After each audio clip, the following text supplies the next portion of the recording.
2006 കണ്ണൂരുകാരനായ ഒരു സാധാരണക്കാരൻ ഗൾഫിലേക്ക് നീങ്ങുന്നു. എന്നാൽ ഇന്ന് ഇന്ത്യയിൽ ഒട്ടാകെ ഏകദേശം 140-ലധികം ഷോറൂമുകൾ. സക്സസ് സ്റ്റോറിയുടെ 1-ാം എപ്പിസോഡിലൂടെ നമുക്കിന്ന് കേൾക്കാം മൈജിയുടെ കഥ. Welcome to SK media. വെറും 250 സ്ക്വയർ ഫീറ്റിൽ നിന്ന് തുടങ്ങിയ ഒരു കുഞ്ഞു മൊബൈൽ ഷോറൂം ഇന്ന് കേരളത്തിലെ ലക്ഷക്കണക്കിന് ആളുകളുടെ ആദ്യ ചോയ്സ് ആണ്. ഇത് എങ്ങനെ സംഭവിച്ചു?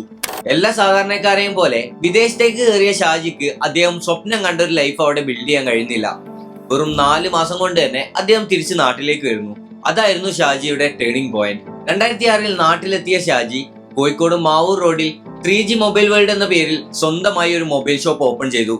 അതാണ് ഞാൻ നേരത്തെ പറഞ്ഞ 250 സ്ക്വയർ ഫീറ്റിൽ വെറും 4 എംപ്ലോയീസുമായി തുടങ്ങിയ ഷാജിയുടെ ആദ്യ സംരംഭം. എന്നാൽ ഷാജിയുടെ കോൺസെപ്റ്റ് തന്നെ ഡിഫറെന്റ് ആയിരുന്നു. നോക്കിയ മാത്രം കണ്ടുവരുന്ന ജനങ്ങളുടെ മുന്നിലേക്ക് പുതിയ ബ്രാൻഡുകൾ കൊണ്ടുവരിക എന്നതായിരുന്നു ഷാജിയുടെ ലക്ഷ്യം. ഇതുകൊണ്ട് തന്നെ ജനങ്ങൾ ഒന്നാകെ 3G മൊബൈൽ വേൾഡ് ഏറ്റെടുത്തു. അങ്ങനെ 3G മൊബൈൽ വേൾഡ് സക്സസ് ആയി മാറി. കസ്റ്റമേഴ്സിനെ ഹാൻഡിൽ ചെയ്യാനുള്ള ബുദ്ധിമുട്ട് കാരണം മാവൂർ റോഡിൽ മാത്രം അദ്ദേഹം 7 ഷോറൂമുകൾ ഓപ്പൺ ചെയ്തു. കോഴിക്കോട് ഹിറ്റാക്കിയ ഷാജി അവിടെ കൊണ്ടൊന്നും നിർത്തിയില്ല. അദ്ദേഹത്തിന്റെ നെക്സ്റ്റ് പ്ലാൻ വയനാടായിരുന്നു. അദ്ദേഹത്തിന്റെ ടാർഗറ്റ് എന്ന് പറയുന്നത് ഏകദേശം 100 ഷോറൂമുകളും 700 കോടിയുടെ വിറ്റുവരവുള്ള കമ്പനി ആക്കാനായിരുന്നു. ആരും പേടിച്ചു പോകുന്ന ഈ ഒരു ടാർഗറ്റ് ഷാജിയുടെ കോൺഫിഡൻസ് കൊണ്ട് തന്നെ നോർത്ത് കേരളയിൽ മൊത്തത്തിൽ 3G മൊബൈൽ വേൾഡ് എന്ന് പറയുന്ന കമ്പനി വ്യാപിച്ചു. അവിടെയാണ് ആദ്യ വെല്ലുവിളി ഷാജി നേരിടുന്നത്. 2006 2G ആയിരുന്നു ഇന്ത്യയിൽ പ്രവർത്തിച്ചിരുന്നത്.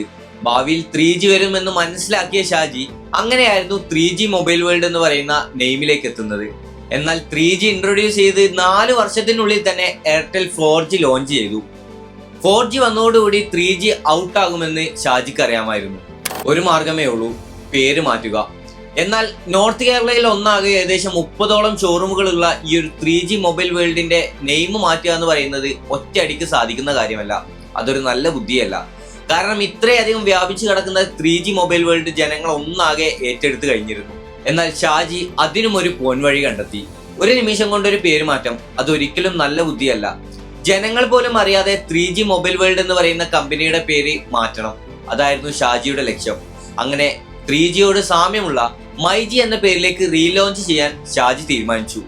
3G മൊബൈൽ വേൾഡിന്റെ എല്ലാ ഷോറൂമുകളുടെയും നെയിം ബോർഡിന് മുന്നിലേക്ക് മൈജി എന്ന ചെറു പേരും കൂടി ഇൻട്രൊഡ്യൂസ് ചെയ്തു.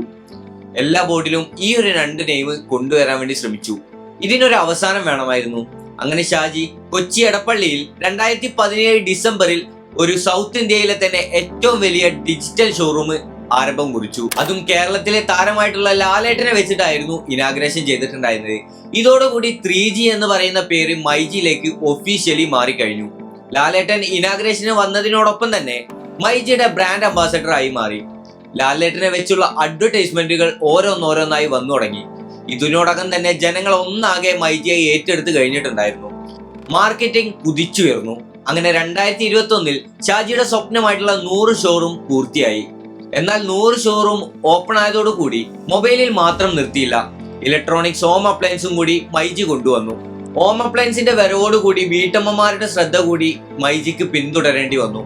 അതുകൊണ്ട് തന്നെ മഞ്ജു വാര്യറിനെ 2ാം ബ്രാൻഡ് അംബാസഡറായി തെരഞ്ഞെടുത്ത് സൈൻ ചെയ്തു. അതെ, ഇതാണ് മൈജിയുടെ തുടക്കം, ഷാജിയുടെ വിജയം. 2025 കമ്പനി എസ്റ്റിമേറ്റ് കണക്കിൽ 5000 കോടിക്ക് മുകളിലാണ്. 4 എംപ്ലോയീസിൽ നിന്ന് തുടങ്ങി ഇന്ന് 5000-ലധികം എംപ്ലോയീസുമായിട്ട് ഒരു ഫാമിലിയാണ്. ഷാജിയുടെ സ്റ്റോറി നിങ്ങളുടെ ലൈഫിലും ഒരു മാറ്റം കൊണ്ടുവന്നേക്കാം. ഇനി ആരുടെ കഥ വേണം? Just comment. പുതിയൊരു വീഡിയോ ആയിട്ട് വീണ്ടും വരാം.